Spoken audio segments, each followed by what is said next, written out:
Student, कैसे हैं आप लोग। आज हम लोग एक नया टॉपिक वज्र गुणनखंड पढ़ेंगे। ठीक, तो इसका एक हम एग्जांपल ले लेते हैं। एक सवाल है 5x + 2y = 60। समीकरण नंबर 1 मान लेते हैं इसको। ठीक, और दूसरा समीकरण हम लिख लेते हैं 7x - 4y = 2।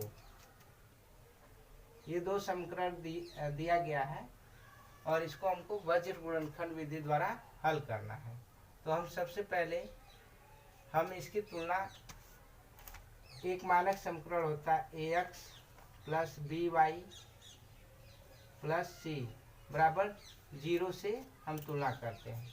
और ये बात ध्यान में दे दीजिएगा कि ये दो रैखिक समीकरण है, दो चर वाले रैखिक समीकरण है।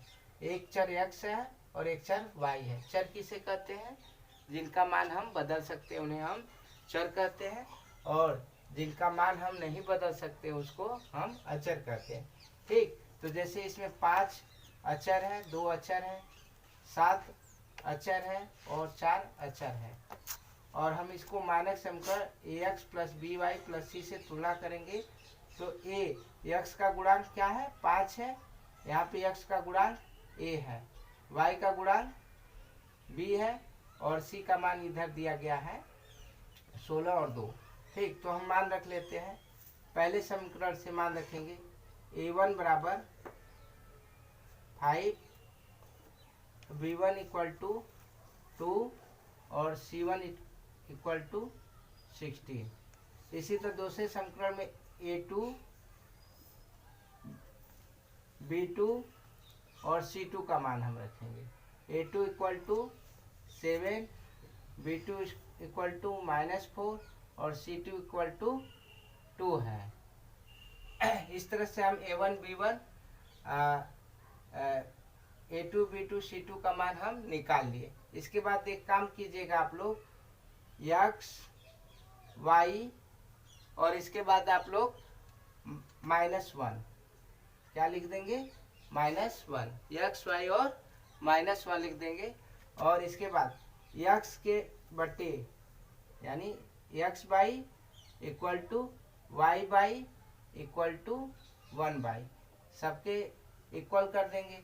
और एक ये फिगर याद कर लीजिएगा, इससे आपको सहायता मिलेगी वज्र गुणनखंड के लिए। आप लोग ABC जानते हैं तो हम B से चलेंगे, ABC। तो अब सूत्र हम लिखते हैं, B से चलेंगे। B से चले तो क्या मिला? BC, फिर क्या मिलेगा?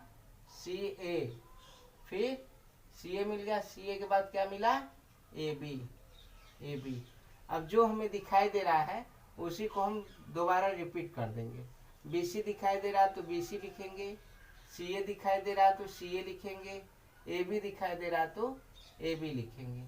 अब ये हम इसलिए कर रहे हैं कि ये ट्रिक हो जाएगा और आप लोगों को सूत्र याद करने की ज़रूरत नहीं होगी। और एक नंबर आप याद कर लीजिएगा, 12 21। इसको हम 12 21 12 21 12 21 ये नंबर आप लोग याद कर लीजिएगा। 12 21 12 21 12 21 आप लिख लीजिएगा। इसका मतलब B1 C2 B2 C1 C1 A2 ये सब हमें मान यहाँ पे दिखाई दे रहा है। अब यहाँ से हम मान इसमें पुटअप कर देंगे। x/, B1 का मान हमें दिखाई दे रहा है 2, C2 का मान हमें यहाँ से दिखाई दे रहा है 2, ये सूत्र का माइनस, फिर B2 दिखाई दे रहा है हमें -4 इंटू C1 का मान 16 इक्वल y/C1 का मान है 16 इंटू C1 का मान 16, A2 का मान है 7 माइनस C2 का मान दिखाई दे रहा है यहाँ से 2, फिर A1 का मान दिखाई दे रहा है 5 इंटू 5 इक्वल -1। A1 का मान हमें दिखाई दे रहा है 5, B1 का मान दिखाई दे रहा है, B2 का मान देखिए यहाँ से -4, और माइनस सूत्र का A2 का मान हमें दिखाई दे रहा है 7, और B1 का मान दिखाई दे रहा है 2। B1 का मान 2। अब इसको हम सरल कर लेते हैं। x बाई 2 2 जा 4 हो गया,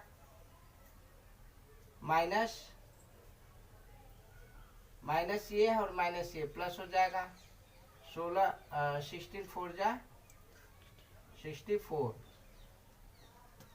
इक्वल y अपान 16 7 जा 120 माइनस 10 इक्वल -1/28 सॉरी,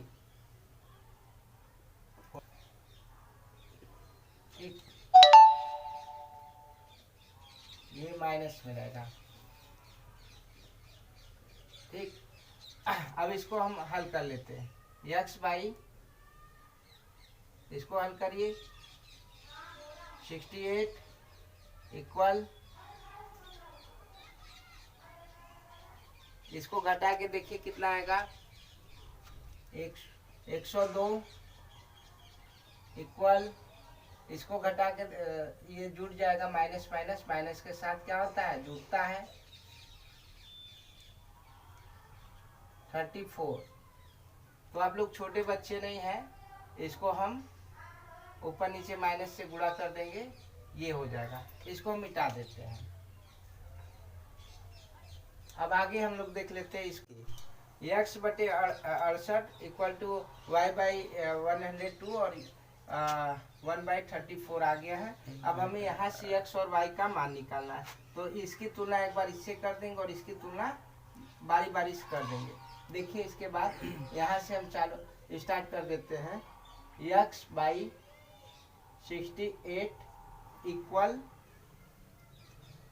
1/34, इसको हम क्रॉस मल्टीप्लिकेशन कर देंगे तो x क्या हो जाएगा, ये 68 ऊपर चला जाएगा, 34 कट गया 2 बार में, तो x का मान कितना आ गया, 2। एक मान हमें x का आ गया। दूसरा मान इसी तरह y बाई इक्वल टू 1/34। अब इसको हम फिर y का मान निकाल देते हैं पक्षांतर करके, 34 3 बार में मल्टीप्लाई होगा तो y इक्वल टू 3।